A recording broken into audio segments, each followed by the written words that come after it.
Coming live from Burlington, Ontario, Canada is our guest this evening. Welcome to this very special edition of the KJ Masterclass Live, the show which ensures that you profit from your time spent here with experts, either through their industry insights, information, or simply learning from them. And before I move forward, may I request you to subscribe, follow, like, and comment on whichever platform you are watching or listening to this show on. And today we have George Torok, global speech coach for executives, a podcast host, is a speaker, author, awarded radio host, and so many things. And today we'll be talking to him on how to deliver your intended message more effectively and achieve greater success. Welcome to the show, sir. AJ, thank you for the welcome. I'm delighted to be here with you. Thank you. Thank you for your time and joining this show. Sir, you tell a lot of things and nice things to everybody, to present their message best, which is, things always get lost in translation. And you say that inferior never wins. But first of all, why do you call yourself a speech coach? What does that mean? And that might confuse some people. And I do help them speak more clearly and deliver their message. And initially it was with speeches where someone has to deliver a speech. Now, whether it's a speech or a presentation, I help them design it and deliver it more effectively. Right.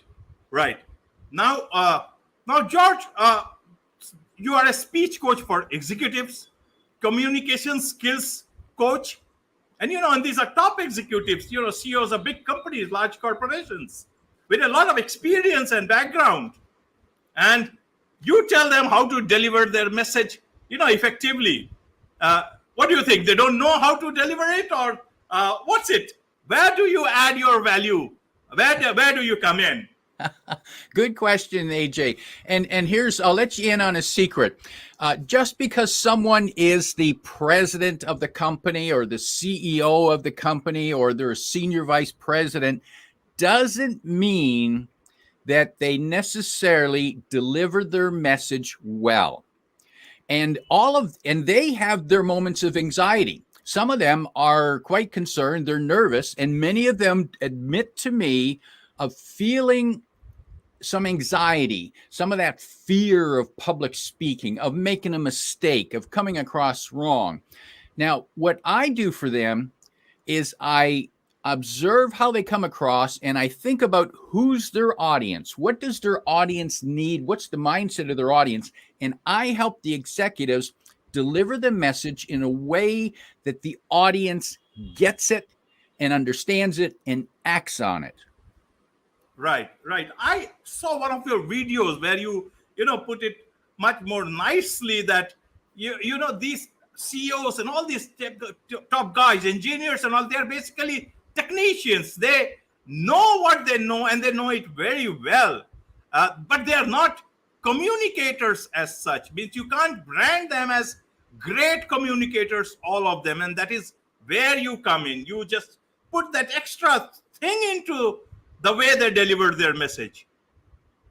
Yeah, it's true. Many leaders are leaders because of their technical expertise, because they've learned. They could be an accountant, an engineer, an operations person, and that's how they got to lead their department and maybe eventually the company. But they are grounded in the techniques and the technical part, and that's the language that they tend to think in and speak in. But now when they become the leader of an organization, they need to speak the language of the common person in the company and the common person in their market. And guess what? It doesn't mean using 4-syllable words. And yes, you can use technical language, but don't kill people with it. Right.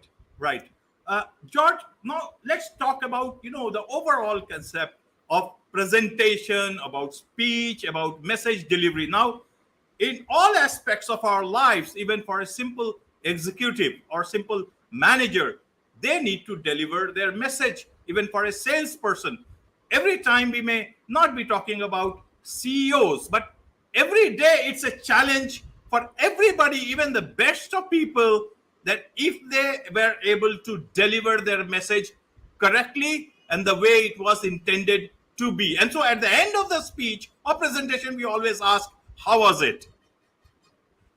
And many a times you are not as successful as you should be. I've been in journalism for a long time, and I can tell you many examples when people have wanted to deliver something very well, but they could not. And that's what makes the difference on how journalists also pick up from your body language and the way you have delivered the message. So why do, in your experience, people fail to deliver the message correctly in the right manner? Why do they fail? There are several reasons. And one is because they're focused on themselves.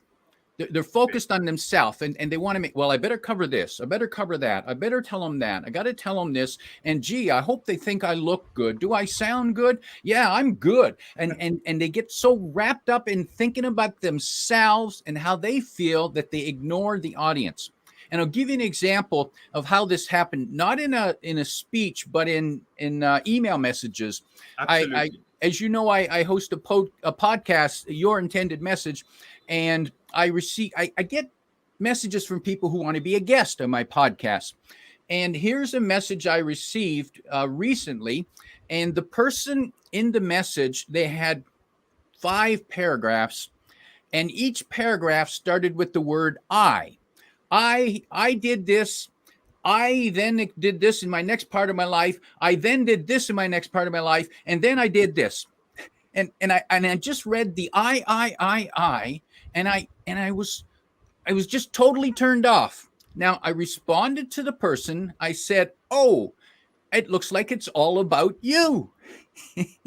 thinking Right. the person would look at their message.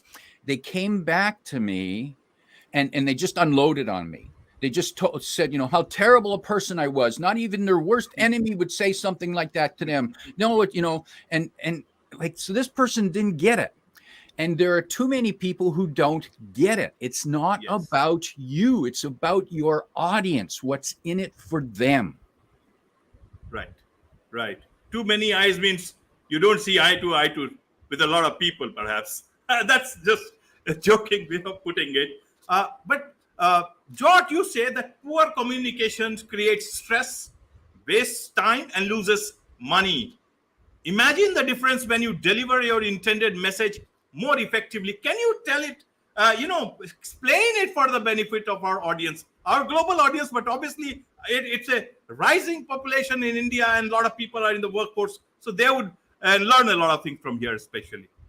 And communication is important to people all around the world. There's no question. And especially as the world is changing, as we have the ability to reach out to different cultures, different countries, people, communication becomes even more important.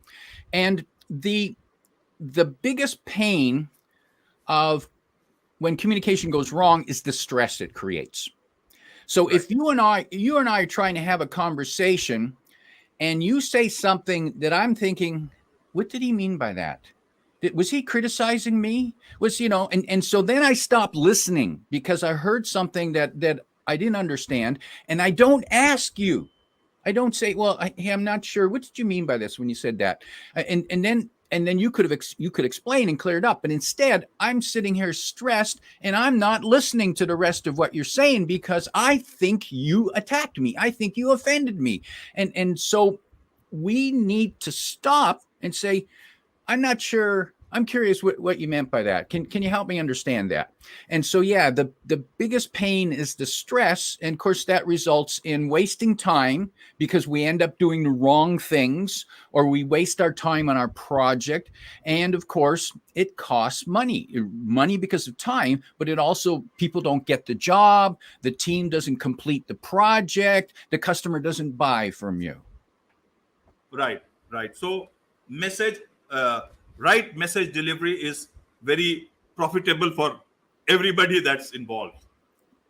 But how do you ask questions to in a situation where your top boss or the top dog is delivering the message and your job is just to listen? How do you make yourself clear that you have not understood it, and how do you tell them that the guy has not delivered the message correctly? Very carefully. Yeah, that's tough. See, when I coach a CEO or an executive, I don't work for them directly. They hire me, but they expect me to tell them the truth.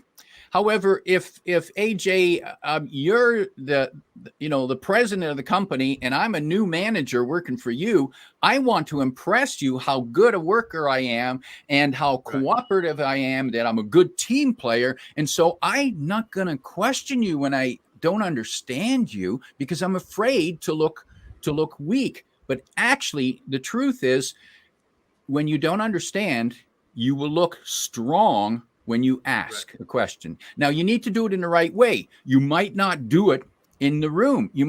I might come to your office after the meeting and say, AJ, I'm not clear. Help me understand what you want the team to do next. Because when you talked about these priorities and then you mentioned this other thing, it confused me. So help me understand, would you? So yeah, and that person, that CEO, that president, that senior executive will admire you that you had the strength to come and actually ask a question. Most will. Every once in a while, there's a jerk out there, and you can't run your life by jerks, but you run your life by being honest and open and understanding that you don't embarrass the CEO in front of the group. You come and speak to them separately. Right. George Torok, as open as possible, but he does so because he cares. That's true. Yes. People know when that they'll hear the truth from me. I'll tell them the truth. Here's why that's not working. Here's what you might try differently. And here's why that could be better. Right. Now, George, coming to the tips part, I'll ask you after this. You say that you were never a natural born public speaker, means you learned all of this. How did you learn this? Where did you learn this from? So that means if you can learn it and be such a fantastic global, trainer, not just speaker yourself, means can you share what should people do to come out of their closets and be the person they can be? The ability to communicate and to speak and have conversation, those are skills. And that means that skills can be learned and can be improved. And by the way, there is no perfect communication. There is no perfect presentation. It's always about how do I get better today than I was yesterday. So the first step that one needs to take is, how can I improve? And AJ, you mentioned earlier in this interview, you said that after someone speaks, they might go and say, well, how was I? Well, that's a poor question to ask. And when someone comes to you and say, how was I? You know what they want to hear? They want to hear, you were good. You were fine. They don't want real feedback. If you want to get better feedback, then after you speak, you go ask someone you trust and respect, and you say, what did I do that worked well? And what could I do differently next time? So get real constructive advice. Don't just go and say, how was I? Oh, you're fine. So first of all, become aware that you can get better. And if you're speaking or presenting, record yourself as much as you can and listen to yourself later, listen or view, and don't get all hung up with say, oh, my voice sounds funny. Don't worry about it. Just look at what are you saying and how's it come across? Are you speaking too quickly? Are you using too many filler words or vague words? How do you look? Do you look confident?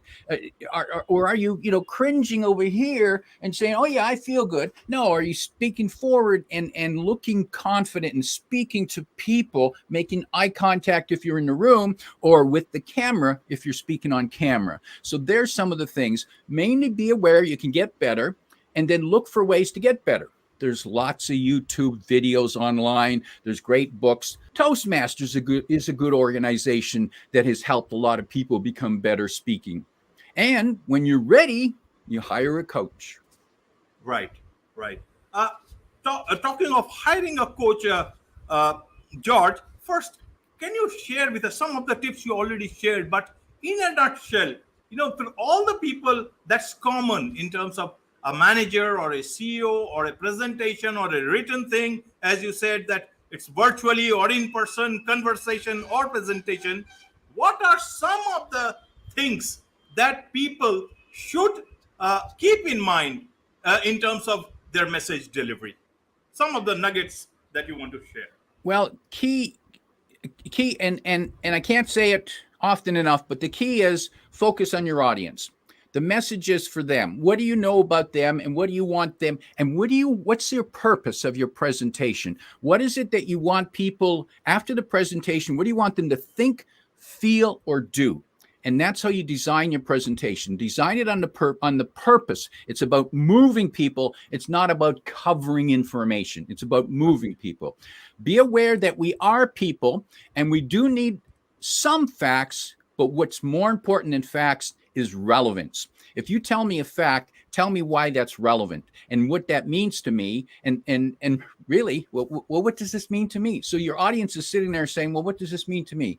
What do you want from me? And be aware, answer those questions for your audience, move them in a direction you want, and keep getting better every time you speak. Right. Great. I think there is so much to pick up from this conversation, and I think I've just been listening to you, but to understand each and everything, I would like to make use of this full thing myself, George. It's been so inspiring. Your life itself is a lot of inspiration, you see. But before that, first tell us, how do people contact you, connect with you, so as to get a lot of free resources, or in terms of taking help on a professional basis? How do they contact you?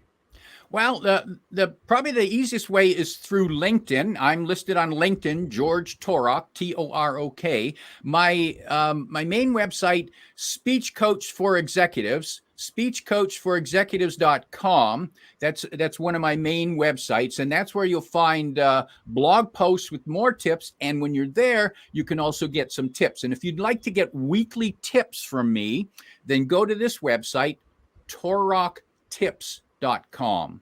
toroktips.com to get weekly presentation communication tips from me.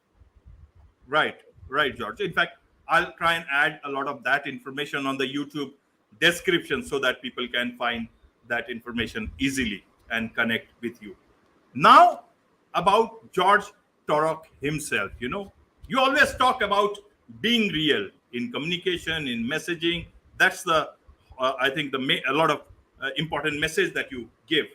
So I ask you, who is George Torok? Best-selling author, awarded radio show host, executive speech coach, communication skills specialist, world explorer, keynote speaker, co-author of the best-selling book Secrets of Power, Marketing. It's only one life. People dream of making enough use of that life. You have done so many things. Tell me, who is George Torok? And you're still going strong. AJ, good question. And I sometimes wrestle. You know what? I'm just curious about life. I'm fascinated by how we communicate, of how we think, how we are influenced, and that's in conversations and marketing and in presentation. What is it that influences how we think and act? And to me, I find that totally fascinating. And sometimes I just call myself, who is George? I say, I'm curious, George. That's wonderful. At least, in this curiosity will never kill the cat, at least not human beings. Right. Well, it's a nice conversation, George. We'll talk. I would love to talk to you more and on specific topics, but this is a wonderful morning for you and a wonderful evening for me, with lots of information for myself and obviously the audience across the world, wherever the show goes on. On this note, it's a wrap on this very special edition of the KAJ Masterclass Live. Thank you so much indeed, George. My pleasure, AJ. Delighted to be talking to you and your audience. Thank you so much. Thank you.